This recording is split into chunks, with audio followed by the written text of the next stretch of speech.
Hey, salut auditeurs et auditrices.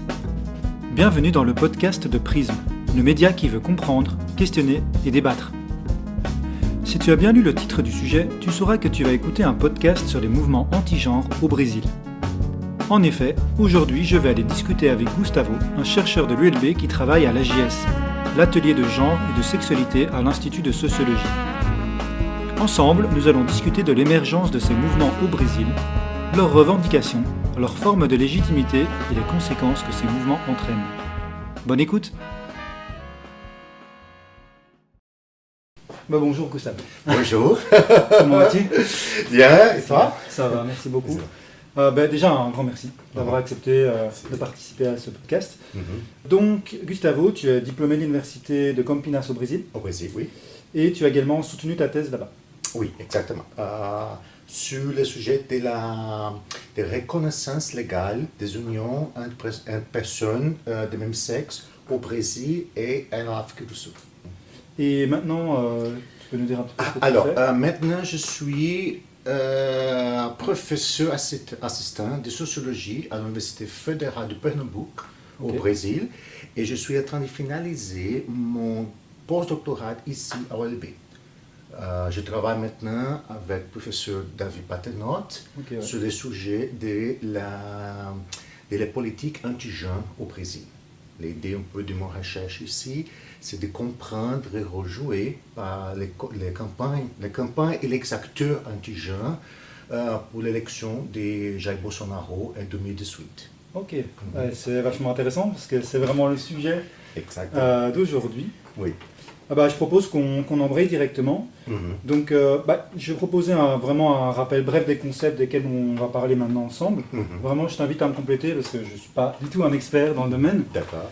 Alors, le concept du genre souligne donc la différence de nature entre le sexe, relevant du domaine biologique, et le genre, relevant de la construction sociale et de la norme.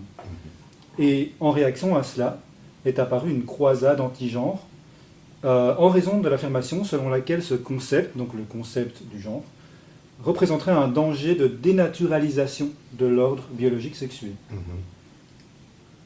Je ne sais pas si j'étais complet. Non, je pense que ce que tu as dit, c'est vrai, on peut tutoyer, non? Bien sûr, bien sûr. Bien sûr. Alors, ce que tu as déjà dit est exactement, je pense que le point le plus central pour lequel il y a maintenant cette croisade contre le concept de genre. C'est l'idée qu'en fait, le concept de genre nous permet de comprendre que la différence par rapport au sexe, ce n'est pas vraiment une différence naturelle, biologique, mais sociale. Et je dirais que le concept de genre, le grand potentiel pour comprendre ces rapports de sexe, c'est vraiment de faire cette distinction. Et maintenant qu'on a dans un contexte où par exemple, les demandes de droits pour les femmes et aussi pour les personnes LGBTI sont très importantes et gagnent de visibilité sur les sphères publiques. Le concept de genre est devenu d'une certaine façon une sorte de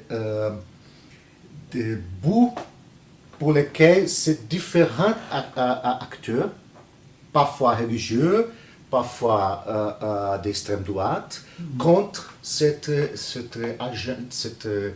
demande pour droit de ce groupe. Non? Et dans ce sens, le concept de genre, en fait, comme tu as dit, vraiment dénaturalise, non? Et de le même sens, aussi dénaturalise l'inégalité entre les gens. Je pense que c'est quelque chose de très important. Parce que quand on pense dans toutes les discussions de l'Église, de la défense des droits naturels, c'est vraiment de naturaliser pas seulement le rapport entre les sexes, mais aussi tout ce système patriarcal qui donne à la femme la place marginale, ou dans le même sens qui comprendre les personnes LGBT comme pas vraiment des personnes humaines. Et pour cette raison, je pense, alors il y a aussi d'autres raisons, mais je dirais que possiblement c'est une des raisons les plus importantes pour comprendre ces croisades de genre dans le contexte aujourd'hui. C'est vraiment ces connexions entre genre et aussi avec les demandes pour droit des populations de les femmes et des populations LGBT. Eh bien, du coup, puisque c'est le sujet de ta thèse, entre autres, est-ce que tu peux nous parler de l'émergence de ces mouvements anti-genre qui se revendiquent donc opposés au concept du genre dans les pays que tu as étudiés, donc en particulier au Brésil? Oui, exactement. Et je suis en train maintenant de discuter un peu les dimensions transnationales de ces mouvements. Maintenant, je suis en train de faire une comparaison entre les cas brésiliens et aussi les cas polonais et anglais. Alors, dans le cas brésilien, les politiques anti-genre, je dirais que ça commence vers la fin des années 80, début des années 90. Au moment où, au Brésil, on a discuté l'élaboration de la nouvelle constitution. Et à ce moment-là, on a expériencé le début non seulement de mouvements, par exemple, homosexuels et de mouvements de femmes qui, à ce moment-là, demandaient l'inclusion dans la Constitution de la protection contre la violence de genre, mais aussi pour promouvoir l'égalité d'un genre. Et à ce moment-là, c'est le moment de l'émergence aussi de l'opposition à cette demande. Hein. Ils ont commencé, je dirais, à politiser cette question, hein, en imposant, par exemple, le droit à l'avortement, le droit de libre orientation sexuelle, hein, et ils ont réussi. Hein. C'est les deux thèmes que la Constitution brésilienne n'a pas inclus dans les articles, c'était les droits à l'avortement, et aussi la prohibition de discrimination basée sur l'orientation sexuelle et l'identité de genre.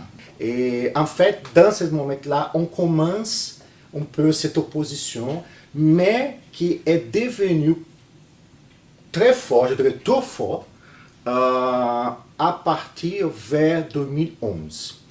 Pourquoi? Parce que ce moment-là, alors, c'est un moment qui est très important dans l'histoire brésilienne, c'est un moment où la première femme est élue présidente du Brésil. Non? Okay. Et ce n'est pas quelques femmes. Non? C'est une femme avec une expérience de militantisme très fort dans la gauche. Elle était part de la lutte révolutionnaire contre le dictature militaire dans les années 70. Elle était emprisonnée, elle était torturée. Non? Et à ce moment-là, elle a représenté dans le sens, je dirais, pour les autres, dans la perspective des acteurs de droite, c'est vraiment quelques personnes qui symbolisaient vraiment un danger. Ouais. Et à ce moment où on a vu au Brésil, non, c'est vraiment cette croisade anti-genre gagner force. Et à ce moment-là, on commence à voir vraiment des acteurs de droit qui commencent à s'organiser. Non? Et c'est exactement au moment où les évangélistes commencent à utiliser la notion d'idéologie de genre. Qu'en fait, ce n'est pas un concept, c'est vraiment une notion que l'Église catholique a créée vers fin des années 90, mais qui au Brésil sont les évangélistes qui ont apporté ces concepts dans les discussions de l'esphère publique. Et à ce moment, on commence à voir vraiment un mouvement, pas seulement des évangélistes, mais une articulation très forte entre les évangélistes, l'Église catholique, mais aussi des autres acteurs de l'extrême droite. Et c'est quoi la différence entre les évangélistes et l'Église catholique? Alors, les évangélistes sont... c'est un terme qu'on utilise au Brésil pour identifier les églises ou les dénominations qui sont de la réforme protestante. On utilise évangélistes pour nommer ces différentes églises protestantes, mais en fait, on regarde exactement sur la politique anti-genre. Et c'est intéressant parce que c'est à partir de 2013-2014, on commence à voir vraiment une articulation très forte entre les évangélistes et l'Église catholique. Non? Et par exemple, ils ont réussi a quitté toute référence à genre, orientation sexuelle, sexualité, éducation sexuelle. Et je dirais que de ce moment-là, on commence vraiment à avoir cette articulation, mais qui change beaucoup vers 2015, quand on voit les mouvements pour en portugais, on utilise le terme en anglais, c'est impeachment. C'est le mouvement de l'impeachment. Impeachment, c'est une procédure judiciaire politique qui vient de la tradition présidentialiste du régime brésilien, qui c'est comme un héritage des États-Unis, qui c'est la possibilité du Parlement de quitter le président si le président est accusé de corruption. Ouais. Ils ont créé vraiment un processus complètement, je dirais presque fou, qui se sent très bien à l'accusation de l'affaire Dreyfus en France. Vraiment, les preuves très faibles. Elle était accusée de manipuler le budget. C'est vraiment parce qu'à la fin, l'impeachment, c'est vraiment un processus politique. Elle a perdu les soutenances des partis dans le Congrès, dans le Parlement. Et pour cette raison, elle a été déposée, elle a été quittée du gouvernement en 2016. Et à ce moment-là, est-ce qu'on voit la puissance crescente, l'argumentation de puissance des groupes d'extrême droite. Et de ces groupes d'extrême droite, je dirais particulièrement les mouvements Brésil libre, ils ont été un des plus importants leaderships des mouvements pour l'impeachment. Et les MBL, en portugais, Mouvement Brésil libre, ils ont des articulations avec l'extrême droite américaine. Particulièrement, il y a un groupe, un think tank, qui s'appelle Students for Liberty. Et le MBL a reçu des ressources économiques, matérielles et de l'argent pour développer un groupe d'extrême droite pro-marché au Brésil. Donc c'est vraiment devenu un parti politique? Presque. Ils ont joué un rôle très important en la campagne pour une soutenance de Bolsonaro en 2018. Exactement.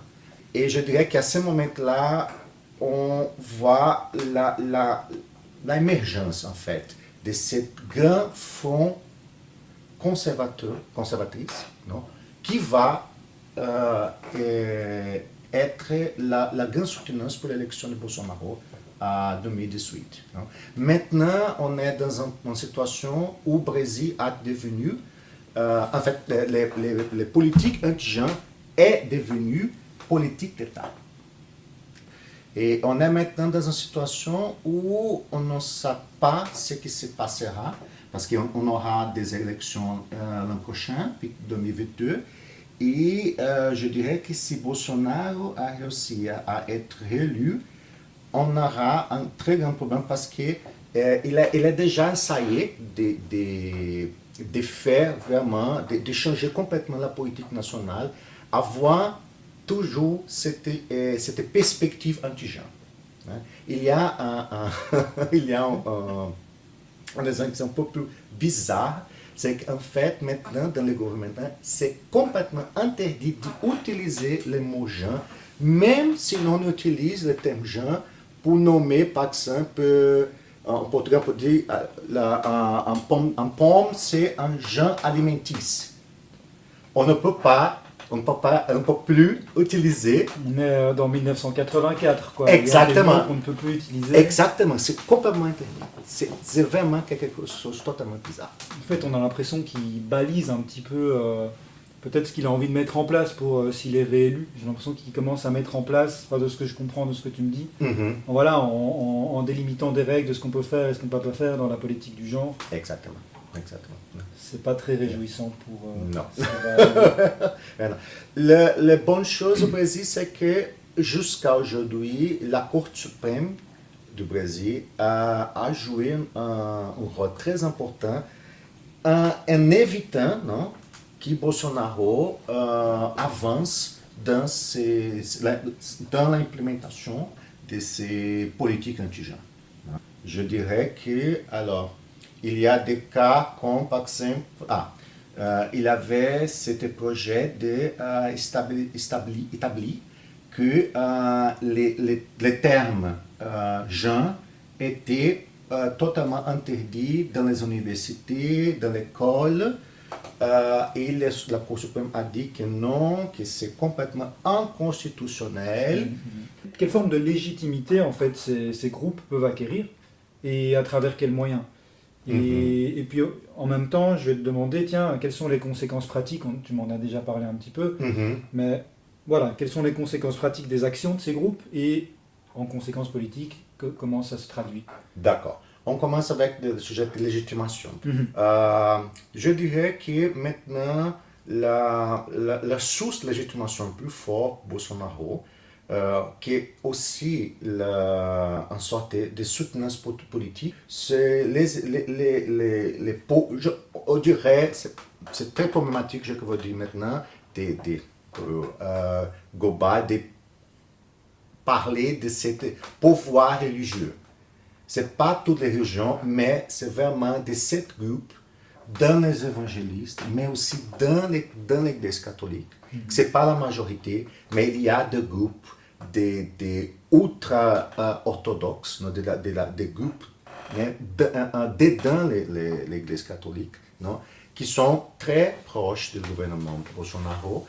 Et aussi, je dirais que l'institution qui est plus fort en soutenance du gouvernement de Bolsonaro maintenant, sont les militaires. Non? Et je dirais que ces discussions sur l'idéologie du genre, c'est très intéressant parce que c'était une stratégie, en fait, on parle d'un mot vide, un significat vide, c'est un concept de M. Ernesto Laclau.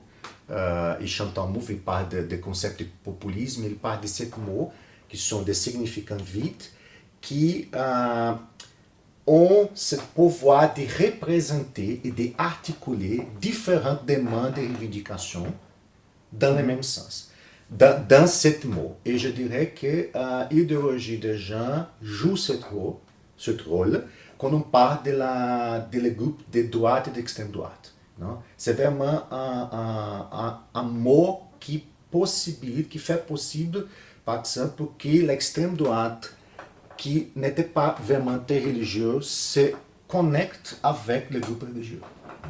Et je dirais que ce sont ces groupes, cette articulation, qui maintenant donnent la légitimité à Bolsonaro. Non? Et c'est quelque chose de très intéressant parce que même avec toutes les crises de Covid, non, on a maintenant au Brésil, je pense que plus que 500 000 morts à cause du Covid. Non? La gestion de la pandémie était complètement en catastrophe. Ouais, j'ai entendu ça. Exactement. Ouais. Et je dirais que même com tous ces problèmes, Bolsonaro a réussi à garder le soutien de, je dirais, entre 25 et 25% de l'électorat, que c'est beaucoup, je dirais. Ouais. C'est pas la majorité, mais c'est beaucoup. Non? Compte tenu comment dirais, des catastrophes de son échec politique. Exactement. Ouais. Exactement. Alors, et tu m'as demandé une autre chose sur la légitimité. Je me posais des questions en termes de conséquences pratiques ou conséquences politiques de l'existence et des actions finalement de ces groupes. Qu'est-ce qu'ils revendiquent et qu'est-ce qu'ils obtiennent finalement? D'accord. Alors, je dis, un de les premières conséquences, un exemple que j'ai donné avant, c'est vraiment, par exemple, d'essayer, je dirais, de forcer l'inclusion, par exemple, de cette idée d'idéologie de genre comme une violation des droits humains, non? qui devient un danger, par exemple, pour tous les enseignants, mais aussi pour les gens, pour le militantisme ou pour les ONG qui travaillent avec la discussion sur les droits sexuels et reproductifs. Et une autre conséquence, par exemple, quand on parle de certaines politiques, comme par exemple politique de contrôle des sida, non, des VIH, il y a déjà des articles qui montrent que les ressources pour cette politique a été coupées, je pense, à 60%. Non? Et parce que pour le gouvernement Bolsonaro, ce n'est pas une priorité. Non? Pourquoi? C'est très facile, parce qu'on parle d'une politique qui est directe. C'est une politique où les groupes les plus affectés pour cette politique sont exactement les gens, les LGBT, mais aussi des personnes avec de VIH, non? Aussi.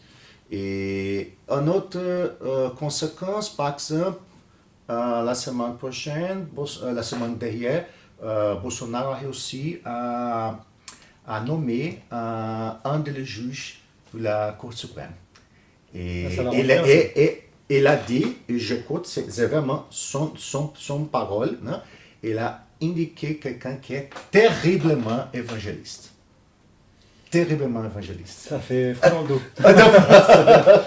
C'est pas mon mot, c'est vraiment son mot. Non, je veux, les prochains membres, les prochains juges de la Cour suprême sera quelqu'un terriblement évangéliste. Ça, il a réussi. La main de Dieu qui vient te juger directement. Exactement. Et si tu penses, par exemple, mais les conséquences pour le devenir, que dans le cadre de le droit de la population LGBT, par exemple, comme le droit à mariage, le droit d'adoption, il n'y a aucune loi au Brésil qui reconnaît ces droits.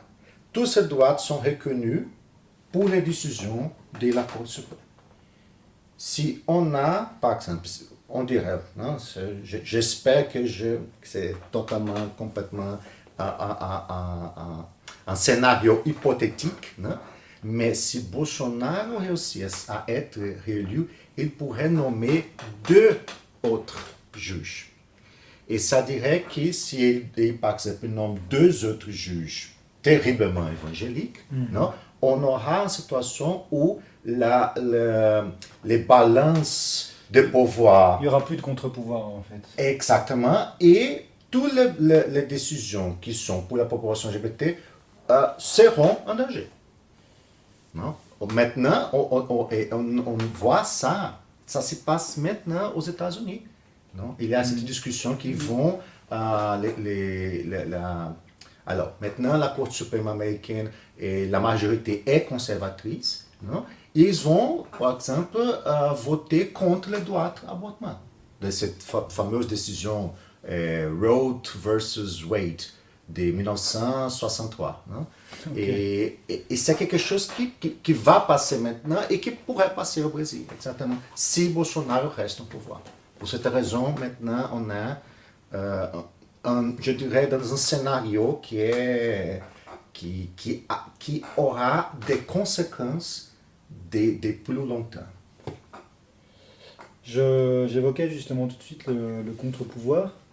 Est-ce que il existe des mouvements ou des campagnes de sensibilisation en réponse finalement à ces mouvements anti-genre? Oui, il y a beaucoup de mouvements. Je dirais qu'un des mouvements qui était, je dirais, un de l'opposition plus fort, non? Encore dans le moment de l'élection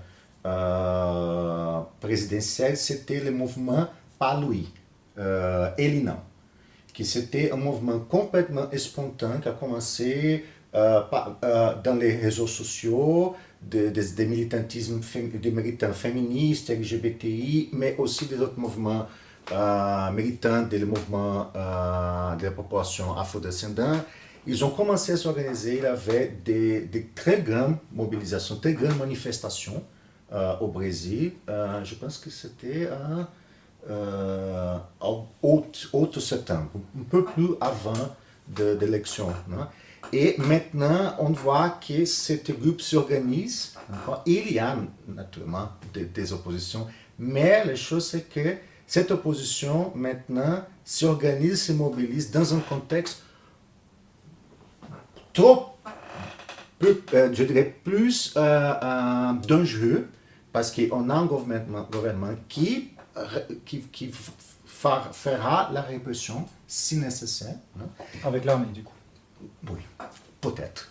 Non seulement l'armée, mais aussi les polices, les corps de police locaux, qui sont aussi, il y a c'est pas totalement jamais, mais il y a des groupes bolsonaristes très forts dans cette police, par exemple dans mon état, Pernambuco, mais aussi en São Paulo. Non?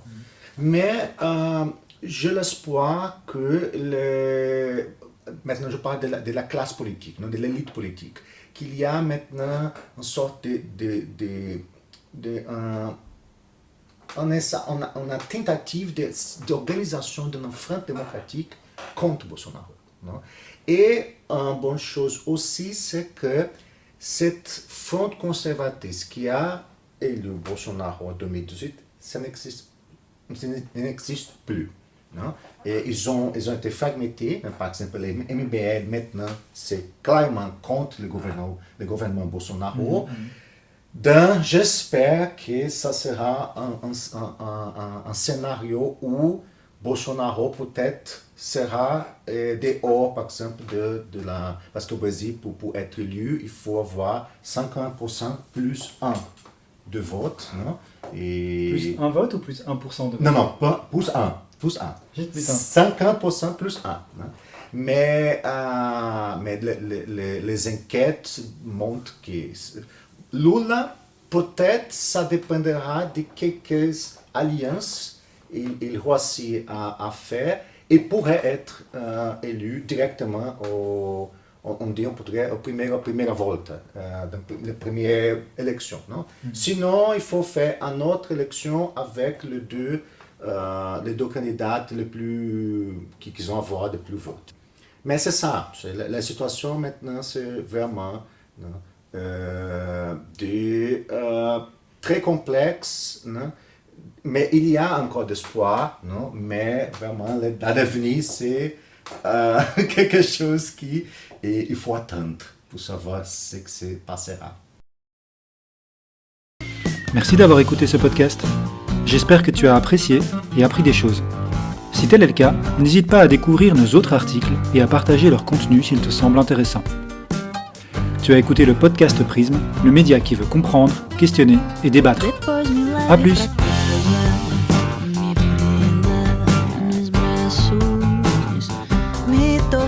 De carinhos, beijinhos e abraços. Depois me coce, me adoce.